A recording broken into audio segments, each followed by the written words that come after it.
Krishna. So we'll start. Hare Krishna, Krishna Krishna, Hare Hare, Hare Rama, Rama Rama, Hare Hare. Okay. So what is the greatest opportunity? What is the greatest opportunity? So आज मैं ऐसे 3 बातें बताऊंगा. वो मतलब ये 3 बातें हमारे जीवन में सबसे ग्रेटेस्ट अपॉर्चुनिटी है. ठीक है. सो फर्स्ट क्या है? फर्स्ट है ह्यूमन लाइफ. जो ये मनुष्य शरीर है ना, ये सबसे ग्रेटेस्ट अपॉर्चुनिटी है, क्योंकि ये मनुष्य शरीर है ना, किसी को भी प्राप्त नहीं होता. सो मनुष्य शरीर प्राप्त होने का, मानव जन्म मिलने का क्या तात्पर्य है, क्या उद्देश्य है मानव जन्म मिलने का? सो मानव जन्म मिलने का एक ही उद्देश्य है, वो है भगवत प्राप्ति. जो कोई भी व्यक्ति अगर इस शरीर का भगवत प्राप्ति के लिए उपयोग नहीं करेगा, अपने मर्जी के अनुसार जिएगा, कुछ भी खाएगा, कैसा भी जिएगा, भगवान की भक्ति नहीं करेगा, उसे फर्स्टली वो जितना भी अच्छे कर्म कर ले, उसको नरक ही प्राप्त होगा. उसको नरक ही प्राप्त होगा. सो फर्स्ट दंड आपको क्या प्राप्त मिलेगा कि आपको मनुष्य शरीर मिलने के पश्चात भी आपने भगवान का स्मरण नहीं किया. भगवान का स्मरण नहीं किया. सो फर्स्ट है ह्यूमन लाइफ. ह्यूमन लाइफ, मनुष्य जीवन भगवान की दी हुई भेंट है. इस मनुष्य जीवन का उपयोग भगवान कृष्ण की सेवा के लिए ही, कृष्ण भक्ति के लिए करना चाहिए. सो श्री चैतन्य चरितामृतम में कृष्णदास कविराज गोस्वामी कहते हैं, मनुष्य जन्म पाया अने राधा कृष्ण नाई भजिया, जानिया सुनिया विष खायो जिया. सो विश्वनाथ चक्रवर्ती पाद कहते हैं कि मनुष्य जन्म पाया, जानिया सुनिया, औने राधा कृष्ण नाही भजिया, सो विष खाए जिया. सो मनुष्य जन्म प्राप्त हुआ, खाए, उठे, बैठे, सब कुछ किया, लेकिन राधा कृष्ण का नाम ही स्मरण नहीं किया, हरे कृष्ण महामंत्र का ही जप नहीं किया, राधा कृष्ण का चिंतन ही नहीं किया, कृष्ण के बारे में सोचा ही नहीं, कृष्ण की भक्ति ही नहीं की. तो इसका मतलब क्या है? जो कोई भी कृष्ण की भक्ति नहीं करता मनुष्य जन्म प्राप्त होने के बाद, वो उसका संपूर्ण जीवन नरक की तरह ही है. संपूर्ण जीवन विष की तरह ही है. वो जो भी पीता है, जो भी खाता है, वो विष ही पान कर रहा है. ठीक है.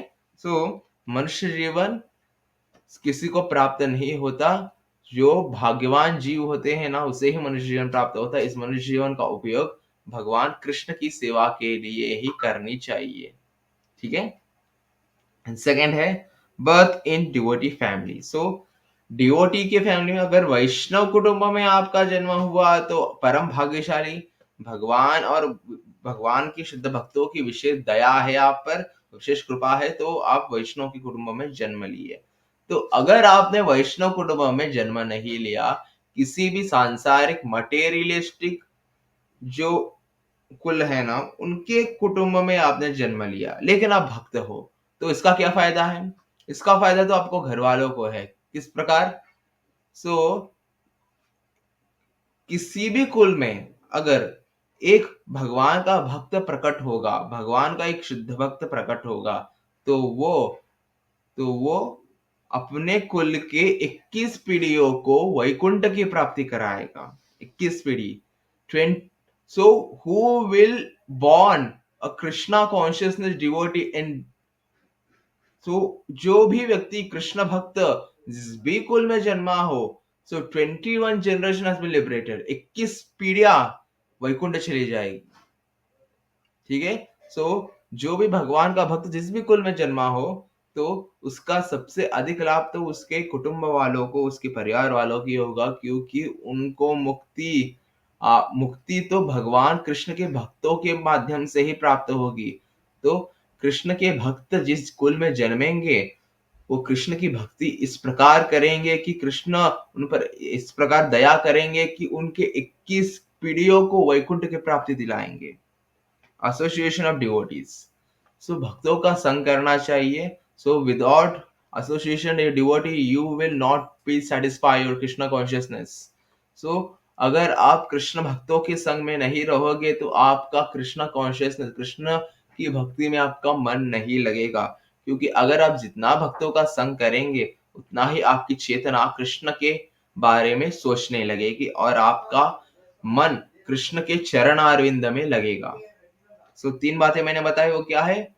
मनुष्य जीवन, ह्यूमन लाइफ, मनुष्य जन्म पाया आने राधा कृष्ण नाई भजिया, जानिया सुनिया विष खाया जिया। मनुष्य जीवन, and second, birth in devotee family, and who will Krishna consciousness devotee, which is destiny. So who will Krishna consciousness devotee, मतलब कोई भी कृष्ण भक्त हो, जिस भी कुल में जन्मा हो, the 21 generation has been liberated, 21 पीढ़ियां वो तर जाएगी।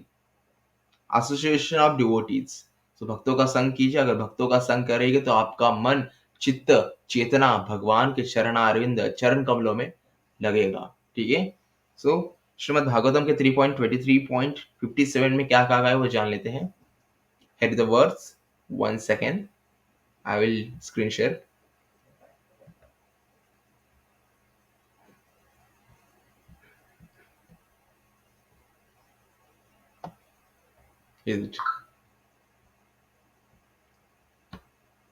ओके, तो श्रीमद् भागवतम 3.23.57 में क्या कहा गया है वो जान लेते हैं। सह भगवतो नूनमुच्चिता मय्यादयं दमत्वयत्वा विमुक्तिद प्राप्य न मुमुक्षेय वंदनात्। So here is the translation. सहम भगवतो नून वचिता मयाद्रिद यत्तत्व विमुक्तिद प्राप्य न मुमुक्षे बंधनात्। Here is the translation. So यहाँ देवहूति भगवान के बारे में स्तुति कर रहे हैं। देवहूति एक भगवान के भक्त हैं, वो स्तुति कर रहे हैं। हे प्रभु, निसंदेह मैं भगवान की दुर्दम्य माया द्वारा बुरी तरह से ठगा गया हूं, क्योंकि भौतिक बंधन से मुक्ति दिलाने वाली आपकी संगति प्राप्त होने पर भी मैं ऐसी मुक्ति की इच्छा नहीं की। सो यह देवभूत क्या कह रहे हैं कि हे प्रभु, हे त्रिलोकीनाथ, हे पूर्ण पुरुषोत्तम भगवान कृष्ण, निसंदेह मैं भगवान की दुर्दम्य माया द्वारा बुरी तरह से ठगा गया हो। सो वो भगवान के ऐसे भक्त, वो क्या कह रहे हैं कि हे भगवंत, मैं आपकी माया के द्वारा ठगा गया हूँ, आपकी माया ने मुझे कवर कर लिया है, क्योंकि भौतिक बंधन से मुक्ति दिलवाने वाली आपकी संगति प्राप्त होने पर भी मैं ऐसी मुक्ति की इच्छा नहीं की। सो यहाँ कह रहे हैं कि भौतिक संगति में और माया ने मुझे ढक दिया है, और मैंने आपका संगति, आपका एसोसिएशन करने के बाद भी, मैंने आपका भजन करने के बाद भी मेरे मन में ये इच्छा भी नहीं निकली कि मुझे मुक्ति चाहिए, मुझे गोलोक चाहिए। ठीक है। सो भक्तों को क्या होना चाहिए पता है? भक्तों को भगवान के अलावा किसी और का चिंतन करना ही नहीं चाहिए।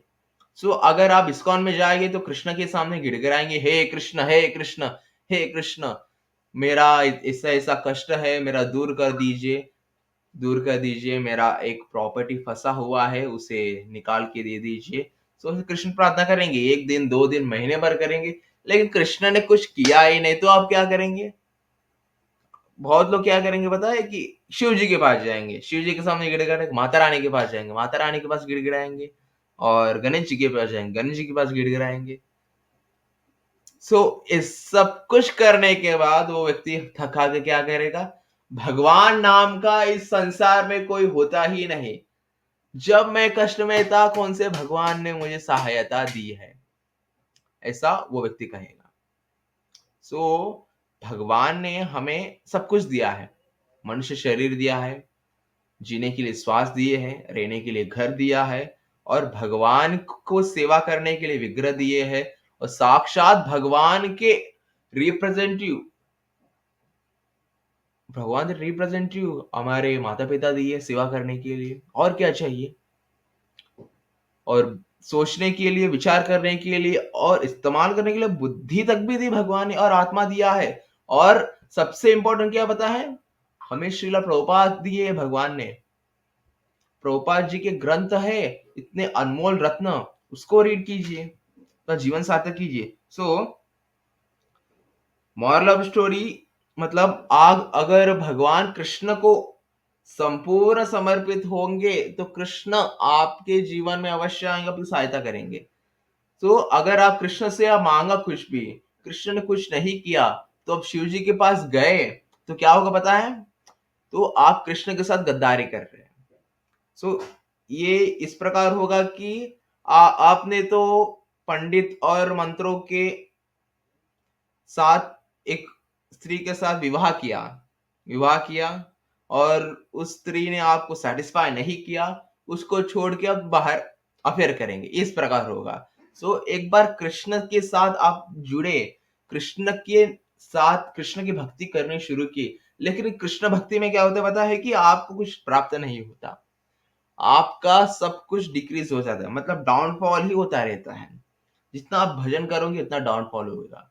सो आप अगर 25% भजन करोगे तो 85% आपका डाउनफॉल होगा। डाउनफॉल क्यों होता है कि आपके कर्मा होते हैं ना, वो डिक्रीज होते जाएंगे। डाउन अब अगर आप कितने कष्ट आप सहन करोगे ना, आपके कर्मा डिक्रीज होते जाएंगे।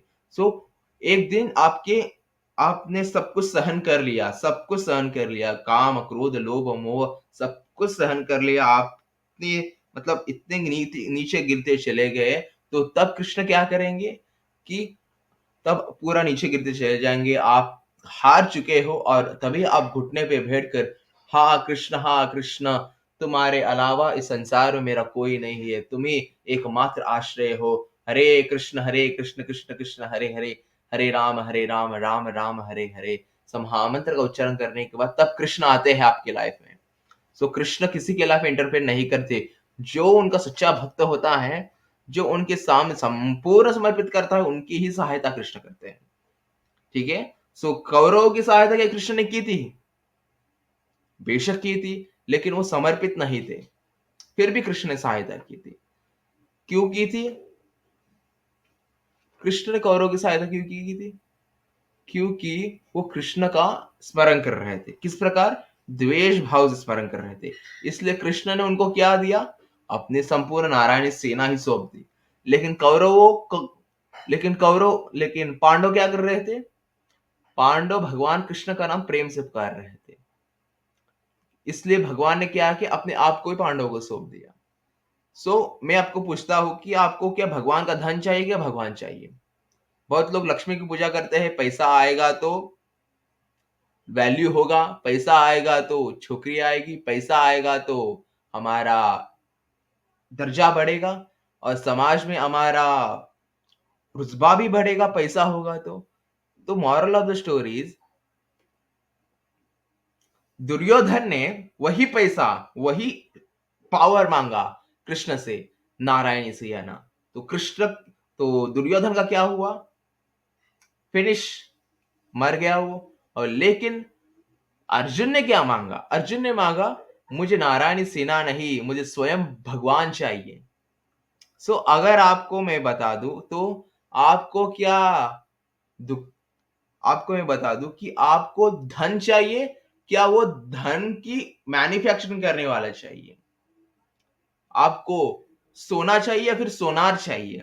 सोना आप लोगे तो खत्म हो जाएगा, लेकिन सोनार ही आपके पास होगा तो हर दिन वो सोना आपको बना के देगा। डायरेक्ट आप मतलब धन मांगने से बेहतर है कि उस धन को तैयार करने वाला कृष्ण को ही मांग लो। कृष्ण अगर आपके लाइफ में आएंगे तो भक्ति मुक्ति शक्ति युक्ति धन वैराग्य संपदा विद्या स्मृति सब कुछ आपको प्राप्त होगा। कृष्ण जब आपके लाइफ में आएंगे तो क्या होगा बताए? डिक्रीज होगा। जब कृष्ण आपका हाथ पकड़ेंगे तो आपने सोचा तक भी नहीं उतना आपको मिलेगा। सुदामा ने क्या सोचा था इतना सारा धन उसको प्राप्त होगा? नहीं, वो निस्वार्थ भाव से कृष्ण की सेवा करता था, और तभी उसको समस्त वैभव सुदामा के चरणों में आ गया। ठीक है। सो बुद्धिमान व्यक्ति को अच्छे अवसरों का सदुपयोग करना चाहिए। पहला अवसर है मानव जीवन।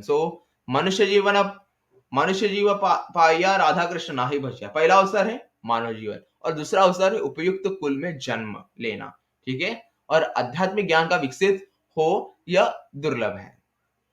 और सबसे बड़ा अवसर है कि संत पुरुष का संग प्राप्त करना। सो यहाँ कहा गया है, प्रभुपाद जी क्या पर्पट लिखते हैं यहाँ, बुद्धिमान व्यक्ति का सबसे सदुपयोगी अवसर है मानव जीवन, वो हमें प्राप्त हो गया। ठीक है, सो उपयुक्त कुल में जन्म, वो भी हमें प्राप्त हो गया।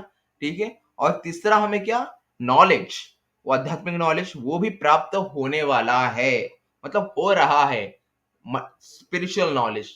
सो और उससे भी बेहतर अवसर क्या है, संत भक्तों का संग करना, जो डिवोटी एसोसिएशन है। और देहोती को इस बात का भान था कि इनका जन्म एक सम्राट के पुत्र के रूप में हुआ, वे पर्याप्त रूप से शिक्षित और सुसंस्कृत थी, और उन्हें, वन सेकेंड,